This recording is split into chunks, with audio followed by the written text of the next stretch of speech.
UN human right council के 55वें इजलास में हिंदुस्तान ने पाकिस्तान को जमकर जवाब दिया। फर्स्ट सेक्रेटरी अनुपमा सिंह ने पाकिस्तान के अक़लियतों के इस्तेहसाल का मुद्दा उठाया। सिंह ने पाकिस्तान के ह्यूमन राइट रिकॉर्ड की बेहद खराब बताया। सिंह ने कहा कि अफसोसनाक है कि सबसे खराब हुकूक इंसान के रिकॉर्ड वाला मुल्क हिंदुस्तान की तरक्की पर तबसरा कर रहा है। उन्होंने पाकिस्तान में यूएन की वांटेड दहशतगर्दों की मौजूदगी पर भी रोशनी डाली। इसके साथ ही अनुपमा सिंह ने यूएन में कश्मीर का इशू उठाने पर पाकिस्तान की मजम्मत भी की। कश्मीर मामले पर पाकिस्तान का जवाब देते हुए उन्होंने कहा कि पूरी यूनियन टेरिटरी जम्मू कश्मीर और लद्दाख हिंदुस्तान का अटूट हिस्सा है और पाकिस्तान को भारत के अंदरूनी मामलों पर बोलने का कोई हक नहीं। हिंदुस्तान ने पाकिस्तान की हिमायत करने के लिए तुर्की को भी इंतबाह दिया है।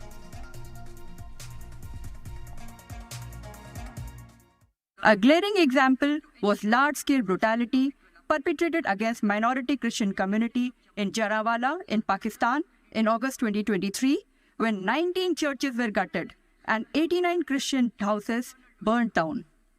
3.